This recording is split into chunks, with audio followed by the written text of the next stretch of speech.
Hello, everyone, and welcome. I'm Abby from Your Overseas Home, and I'm so pleased you've joined us for How to Buy a Property Overseas, a beginner's guide.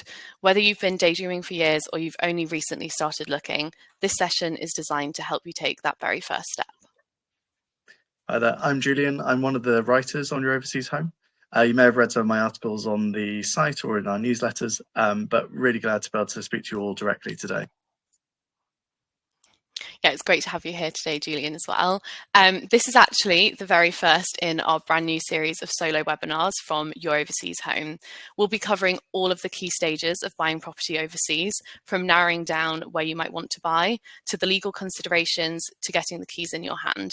But today, we're talking all about the big picture. So before we get into the buying process, let me quickly take you through who we are here at Your Overseas Home. At Your Overseas Home, we're here to make your property buying journey overseas as clear and stress-free as possible. You may have already watched some of our weekly webinars like this one. We also run brilliant virtual events, and we work closely with a trusted network of property professionals overseas. And if you ever happen to want to talk things through one-on-one, we have a UK-based team of consultants who are always on hand to help you figure out your next step, whether that's connecting you with the right expert or just pointing you in the best place to start your research. Yeah, it's really about sort of just bringing everything together and giving you one sort of clear partner in your entire journey on your route to buying a home overseas. Exactly. So today we're going to be covering some key topics. So firstly, how to choose the right country and location for you, what the overseas buying process actually looks like, key costs and financial considerations you might not have factored in, how to avoid common mistakes, and also we'll wrap up with a live Q&A session at the end. So if you have any questions, please do pop them in the chat and we'll be happy to answer them. Perfect. So let's get started with picking the right area for yourself. So what everyone always asks us is, where's the best place to buy property abroad? And when it really boils down to it, there is no one size fits all answer. Yeah, absolutely. Basically, whatever it is that you're looking for will be individual to you and it will be different from someone else. So it's going to be a matter of working out what are your must-haves and what are the things you're absolutely wanting to avoid. This is something we're going to go into a lot more depth in a future episode because, let's face it, there's the list of things that you would need for a property can be as long as your arm. But really, to start with, it's, as Abby was saying, no one size fits all. You've got to focus on your lifestyle needs. Yeah, definitely. I mean, for example, some people we speak with, they want to come in and out throughout the year. So being close to something like a good airport could be a deal breaker for you. But maybe you're looking to settle down in that area long term. If that's the case, you might need to prioritize local healthcare or, a year-round infrastructure. Some places in Spain, for instance, shut down completely in the winter months. So it's all about understanding the area you're looking to purchase in and how to figure out the best place for you. Yeah, absolutely. And actually, as Abby was saying before the call, it's to start with lifestyle goals, not property listings. Yeah, definitely. So then to give you all a basic overview, really, let's say you've got a location in mind, what will happen next? To give you an idea, you need to begin your research. So get clear on what's realistic. Some people want to, buy an amazing villa with 3 bedrooms and a pool. The reality is that might not be the right place for you on the Costa del Sol, for instance. So you might need to wonder about different areas. Perhaps you start looking in Almeria or Murcia as an alternative destination. You also then need to build up a team of expert contacts. We've been calling those your golden 3 for years now. So that's your lawyer, your estate agent, and your currency exchange specialist. Once you've got those things in place, you should look to plan what we call a viewing trip. So that's going out to the area and booking in dedicated trips with estate agents who will show you around properties, show you the area. We'll also be doing a session on how to hold a viewing trip and how to plan for a viewing trip in the near future. So if that's something you'd like guidance on, you can definitely tune in for that one as well. The next thing is, of course, you will find a property you love. So that's things like making an offer, sorting out your contacts, doing all of the legal checks, oftentimes getting a survey done to make sure that the property you're buying is exactly how it looks and that there's not kind of, things that you weren't expecting. And then finally, it's, completion and, your new life in whichever overseas country you've selected to live in. It's also worth saying at this point, obviously, if you've ever bought a property before, all of these steps are going to be extremely familiar and recognizable. It's just that when you start doing it overseas, you start running into slight issues which you just may not have even thought to account for. For instance, when you're using a solicitor and you're looking at legal contracts, they may not be in English. And so you need to find someone who's going to be able to read those contracts for you and make sure they're providing you a good translation of the terms. And this is something which we can help with. Yeah, definitely. I mean, Julian and I were speaking earlier about receiving legal contracts about purchasing a home in English, and they can be complex enough. So when you're getting them in, Spanish, Portuguese, things like that, it's really important to make sure that you know exactly what you're signing on to. There are some difficult laws to kind of understand in these different countries. So making sure that you know exactly what you're agreeing to and exactly what the property looks like is very important. One of the kind of key things that we also get asked is, what else is it going to cost me? And the reality is, across all of the countries that we cover in Europe, the costs vary massively. And if you're looking to purchase a property, in Murcia, for instance, in Spain versus the Algarve in Portugal, the costs for each different service will be slightly different. Lawyers will cost slightly different in Spain to what they do in Portugal. They're different countries, so of course they will. But what we always say is make sure to budget around 10 to 12% of the price of your property on top of your property budget. It may not cost you that much, but having that set aside makes sure that kind of exactly that you will be able to complete on your property purchase come the end of the property journey. And as saying before, these are very similar to what you would find buying a property anywhere. There's always going to be some sort of costs which are attached to it, be it legal fees, which are specific to that country. But for instance, in the UK, you have to pay stamp duty. That's not something you necessarily need to pay in other countries, but they'll have an equivalent, something which will, if you're not prepared for it, could trip you up a bit. But the one number on here that we probably should talk about, which is unique really to buying overseas, is when it comes to currency fluctuations. When you are buying a property overseas, you really do need to take into account the fact that the exchange rate when you make your offer on a home could change between that point and the point of completion. And so this is something you really do need to try and prepare for. Because as we've seen from the last month alone, with sort of Trump tariffs coming in and the impact it's had on the global economy, you can see exchange rates move as much as 5 to 10% over about 3 months between making that offer and getting it completed. And this is where you might want to start talking to someone like a currency exchange specialist. Abby, I know you want to talk a bit more about that. Yeah, definitely. I mean, it's one of the kind of key things that people kind of forget to think about early on. And it's certainly something that we should always consider as early on in the journey as possible.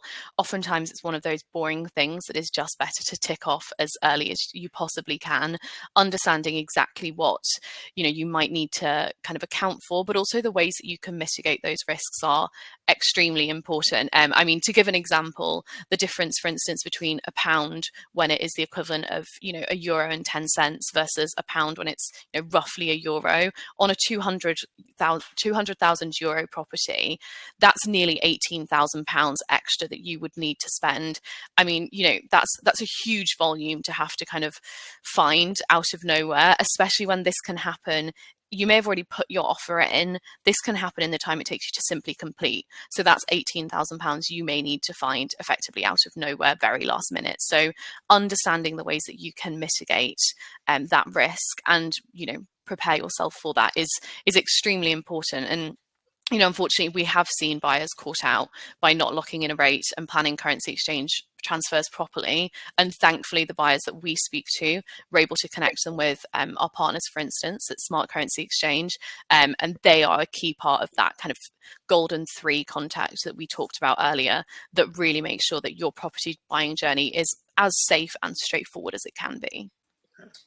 I would also say it's like, as you may have noticed, we're spending a bit more time on this than we are with other aspects of the property buying journey. It's because we know this is one of the scariest. It's also one of the ones which you probably haven't encountered before if you've never bought a property overseas.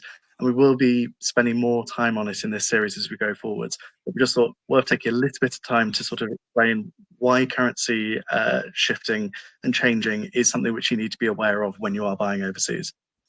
Yeah, definitely. I mean, we'll do a whole session on how to budget, setting aside, realistic budget expectations for varying elements of the buying process. But, as a kind of big picture concept, this is one of the key things that you just have to consider to make sure that things do go the way that you hope they will. I mean, that kind of takes us straight into the key pitfalls that, ultimately, as I've said, can cost you thousands of pounds. And that's certainly not to be kind of scaremongering or anything like that. It's just the reality of buying a home overseas when you are based somewhere like the UK, or for any of our US buyers who might be with us today. It's just one of those key considerations. I mean, ultimately, as we've kind of already touched on, I would say there's probably kind of 7 key things that we see lots of people bring up as mistakes that they've made, or that we've watched buyers make these kind of mistakes in the past. The main one is just, skipping a translation of legal documents, or not using an English speaking lawyer to begin with. The reality is that, unfortunately, people do make this mistake. Additionally, kind of budgeting based on the the rate that you see on Google, for instance. This sounds like an easy mistake to make, and you may assume that, if I've Googled something, it tells me the rate is whatever it is on that day. That is what it is. Yes, however, that's what's called the interbank rate. So you and I wouldn't be able to get that. If Julie and I were to go and try and transfer our pounds into euros today, we would not get the rate that you can Google. Only banks between each other can get that. So that's always just something important to note. You are able to budget with a currency exchange specialist by asking them kind of what rate they would be able to get at one day, and you can kind of help budget that way. Or alternatively, they can offer you different products which will allow you to understand a little bit about your budgeting needs and plans ahead of time. Again, a key thing really that we hear a lot of, and it's the same in the UK, don't rely just on your seller's contacts or the contacts recommended exclusively by the estate agent you're working with. Their lawyer, their mortgage broker, etc. They're not always going to be working with your best interests in mind. So at least get a second opinion. Make sure that everything makes sense to yourself, and don't just trust the people that the seller is using, as you want to make sure that you have independent guidance there. A key thing as well, and I know we've spoken about a lot, Julian, is to make sure you go and visit in what we call the low season. So don't kind of come back from a summer holiday and you've been to, I don't know, a gorgeous Greek island and it was amazing and it was the height of June, and decide just to buy there. What is that island like, for instance, in December? Could you live there? Would you use it all year round? If it's just a holiday home, when would you like your holidays to be? When will you use it the most? And understand kind of the most that you can get out of that property to make sure the area is also right for yourself. As we've touched on already, of course, underestimating those 10 to 12% extra costs is something that oftentimes leads people to not be able to purchase the property of their dreams because they just don't have that set aside. And also things like not securing an NIE number or a tax ID early on. Without these, you actually cannot go ahead with putting an offer in overseas, and that can delay you and ultimately then lose out on that property. And again, finally, as we've discussed, ignoring those long-term lifestyle factors. So how easy is it to get to shops? What is the healthcare like in the area? How is the day-to-day life when you're actually living there? So really just making sure that it's the house you want, and that you've budgeted for it properly. And particularly on that very last point, it would be worth focusing on, so I can't drive. And one of the things which means that sort of any time I'd be looking at a home overseas or even holiday homes, it's just that sort of sense of, how am I going to be getting there? How am I going to be getting around from day to day? How often am I going to need to be traveling to the airport? And can I get there on public transport? Or am I going to be having to get taxis all the time, or relying on people to give me lifts? Like, as much as we might fall in love with the place we're on holiday, it's that sort of moment where you sort of take a step back, breathe, think about it. It's like, okay, what is my day-to-day life going to look like? And is that something which will still be enjoyable in 10 years' time? Definitely. I mean, it's probably a real showcase of our talents that neither of us can drive, and both of us would be considering how we would get around on public transport. But it's certainly something to consider. Oftentimes, a lot of we speak to a lot of people who want to buy in, kind of mountainous regions in Spain. These often do not have public transport connections that are particularly strong. So how would you get to your local bus stop? How would you perhaps, go to the supermarket every week? It's all things like that that you need to kind of understand about the area, which often means if you're not sure about those things and you don't know how those things operate, it's the perfect time to take a recce and live in the area for maybe a week and behave as if you are, living there. Don't kind of go to a holiday resort. Maybe try book something where you can kind of live a more local lifestyle to really understand what that looks like. Super important to do so you know what you're getting into. So who do you need? Who do you need in your corner? As a kind of heads up, we'll be able to connect you with pretty much everyone you'll need. I won't say absolutely everybody, but I think we'll be able to point you in the right direction with any kind of questions that you'll have. So the simplest way really, as I said, to make your overseas buying journey as safe and smooth as possible is making sure you have that core team of experts as early on as possible. So ultimately, you need to speak to an independent estate agent, a specialist lawyer, and a trusted currency expert. Those are your three key contacts you'll need. Anyone making a purchase overseas will need all three. There are, of course, other contacts that may be relevant to a number of people on this call. So that's things like mortgage brokers, removals companies if you're moving completely overseas. You may want insurance, or you may require wealth management support, for instance. So we're able to help you with all of these contacts that will support you in that overseas journey, to make sure, again, that you avoid those pitfalls we've talked about. They change massively from region to region and country to country. So speaking to people who can actually give you on the ground information is the most valuable thing you can do. Absolutely. I mean, so for instance, even just sort of the working with a local estate agent, you may have visited a place many, many times over the years and decided that's where you're wanting to buy. But it's only really when you start working with a local estate agent that you start finding out, is a house overpriced? Is there building works that's going to be in development building works happening in the coming years? Is something you need to be aware of. Really working with local experts is going to be the moment when you start actually unlocking the potential of an area which you just wouldn't be able to do on your own. Yeah, definitely. And I mean, I know a lot of the agents we work with are expats themselves. They've made the big move. They've set up an estate agency since moving, and now they are able to give you guidance on perhaps where expat communities are, if that's something you're looking for, or perhaps the absolute, opposite of that, where expat communities are not, if that's what you'd prefer. So oftentimes, these are people who have moved there and have lived there for oftentimes quite some time. So they can also just give you that kind of guidance on whether you're looking for the right area. I personally would always hope that our agents would let you know if you are looking in the wrong area for your lifestyle, and they will certainly be able to put you in the right direction, in terms of making sure that it's at the forefront of your mind. So this kind of team will make sure that everything is hopefully as straightforward for everyone on this call as possible.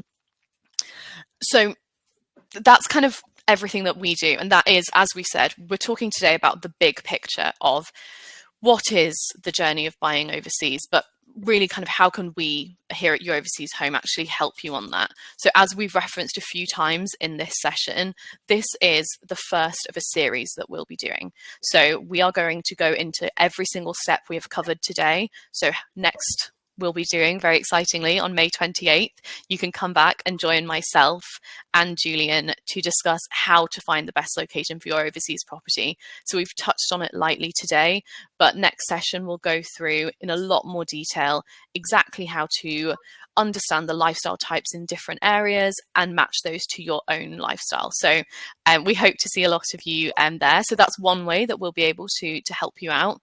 You can also, especially if you're a little bit further down in the journey, you can also explore our archive of expert-led webinars. You can find these on our website, and we'll share the link now for you.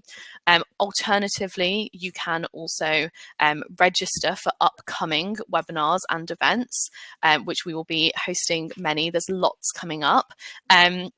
And additionally, later on in this presentation, I think the next slide, you'll be able to see the email address and the phone number for our property consultants. So if you have any specific personal questions, please feel free to drop us an email, or alternatively, there should be a link on your screen now where you can actually book in a call with one of our property consultants. Alternatively as well, if you have a viewing trip booked, we'll be able to direct you straight to our viewing trips team, who will help connect you with the experts on the ground, make sure that you're ready and prepared for that trip so that you can go out and view all of the properties. So we've got lots of support to help you as much as we possibly can. And yeah, I mean, I can see we've got a few questions already. So I think we'll kind of get round to answering some of those for everyone. Yeah, sure thing. So some of these are quite specific, and what I would say is that we will be able to get back in touch after this and follow up on some of these questions, because some of these are going to be either covered in a future webinar, or it's something which is probably best handled in a one-on-one. But we've got a question from someone who's looking to buy in Paris. They're trying to buy a second home in downtown Paris, which is their budget. They're moving towards sort of looking at the outskirts. But they're also sort of wondering what that's going to mean in terms of sort of finding the mortgage. And I guess this is sort of probably an opportunity to talk about sort of getting a mortgage broker through one of our partner networks. Yes, definitely. I mean, the overseas mortgage kind of side of things can be complex. It's not quite like getting a mortgage here in the UK. The process is similar, but I suppose the hoops to jump through are slightly different. Oftentimes, when you're getting an overseas mortgage, you will need to have a larger deposit, effectively more cash up front. So that's something to always think about. We also, of course, if you are planning at all to finance your property via an overseas mortgage, we recommend speaking to, a French mortgage broker in this scenario as soon as possible. We'll be able to connect you with one. We can ask someone to give you a call after this to kind of talk through the process of doing that. But I can see here in the question it mentions that, a smaller mortgage would be required, which is exactly often what happens with properties, especially in France. So yeah, definitely, it's one of the more important conversations you can have early on with regards to getting a mortgage. And of course, you'll be looking to make monthly payments as well. So then within that, you need to have a plan in place for how you're going to manage those monthly payments, especially when it comes to currency. I know we've spoken about it a couple of times already, but when you are making regular payments, you're going to look to want to have a plan in place to make sure you know what your payment in October will look like versus your payment in November, and that there's not going to be kind of any skyrockets there. So it's definitely a time to have some fairly lengthy conversations about starting that process. Yeah, and absolutely. It's that sort of thing where it's like, this is an opportunity to find out all the information you need to ahead of time. Like, you don't want to sort of find at the point that you found a place that you love, made the offer on it, it's been accepted, you suddenly have a lot of research work to do in a short space of time. It's about sort of working out what steps you need to take before you need to take them. Oh, sorry, Abby, you were going to say? No, definitely. I couldn't agree more. So something else which actually someone's asking about, which is a really good question. It's about the length of time it will take between sort of making your offer, having it accepted, and when you might be able to complete. Is that going to be different from when you're buying domestically? Definitely. I mean, the reality is as well, from country to country, it takes a varying amount of time. If you speak to anyone who's looking to buy in Italy, they're probably going to tell you it was a slightly slower process. There's a little bit more bureaucracy there. We usually say at the worst, kind of 6 months. It's obviously going to depend on your seller as well. There are some times where things do just take a little bit longer. One of the key things, as we've already mentioned, is you as the buyer need to make sure you have certain things in place. If you don't have those things in place, that will slow things down. So that's things like your NIE number if you're in Spain, your NIF if you're in Portugal, and the tax IDs in other countries. Making sure you have those means you can put an offer in, and that means that offer can be accepted. Then it's things like you need a bank account in that country to be able to put an offer in. Now, importantly, your solicitor can do power of attorney for you. So that means you don't have to go back and forth between Greece or Italy to set up your bank account. They'll be able to effectively do all of the paperwork for you on behalf of you to make sure you have things like your bank account and your tax ID ahead of putting in an offer. If you put in an offer without those things, that will massively delay the process. So, it can be really quick. We've heard of some people, buying a property in 6 weeks of putting in an offer.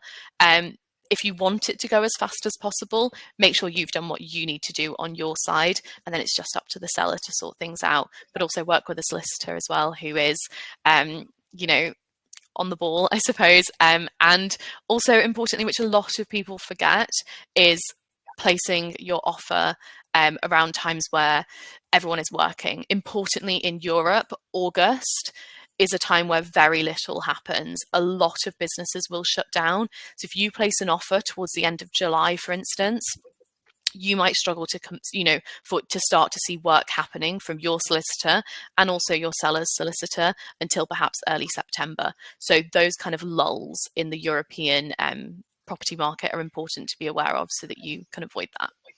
That's definitely also a reason why we'd probably recommend separating sort of a holiday from a viewing trip. You may have Definitely. been on holiday to somewhere in August, had a wonderful time in an area, decided, let's try and see if we can buy somewhere here.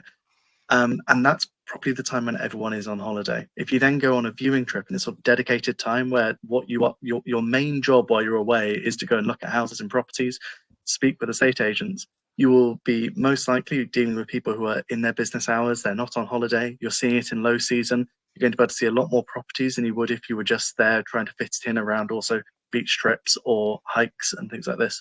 So really, it is something we would recommend, and we'll go into more detail in the next webinar about that as well. Yeah, definitely. So one quick question, which really we should cover, is are our services free? Do people pay for them? How do we make our money? That sort of thing. Yeah, of course. So thankfully, all of our services are free.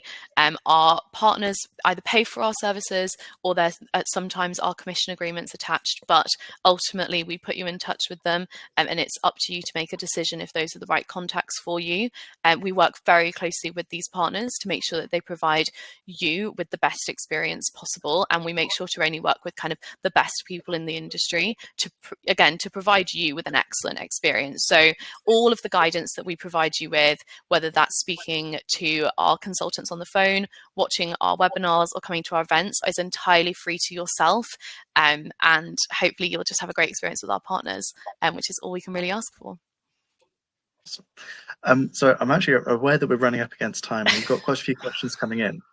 So one of the things I wanted to say is that for everyone who has attended, we're going to be obviously sending out a recording of this webinar, so you can go back over some of that information that Abby's walked us through today. There's also going to be, as we say, future webinars going into more depth on these issues. As Abby is recommending, we have webinars with experts every week. And so if there's a particular issue that is about a country that you're interested in, do sign up for that webinar. You'll be able to find a lot more information, and you'll be able to put your questions directly to that expert in question. But also, for everyone who's had a question which has gone into the chat, which hasn't yet got answered, we can get back in touch with you after this call and give you a bit more information, or connect you with a partner who will be able to answer it in more detail than we can. Yeah. Awesome. Abby, thank you so much for walking us through this. Is there anything else you wanted to say before we say goodbye?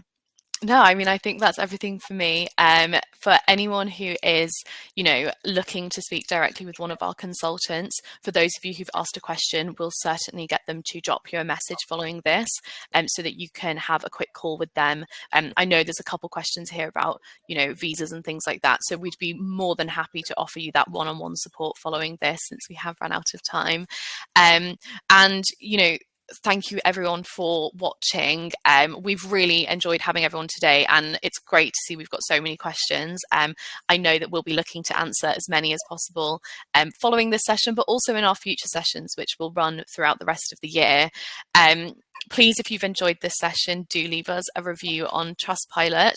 But also, this is the first of our series. We would love if you do have any feedback for us, to pop it in the questions tab now. Let us know what you'd like to see from us. If there's any topics you'd like us to cover, or any questions that you feel we could go into more in-depth information for you, please do drop it in there. We'd love to hear from you, and really build this around your wants and your needs. Like I've mentioned as well, if you do have a viewing trip already booked and you would like assistance getting in touch with anyone, the link for the property consultation will be the perfect place to head to, as that team will be able to get directly in touch with you. And yeah, we hope to see all of you buying a property shortly in the future, hopefully getting out to the country of your choice. And we'll see you in the next session. Excellent. Awesome. Thanks so much. Thanks.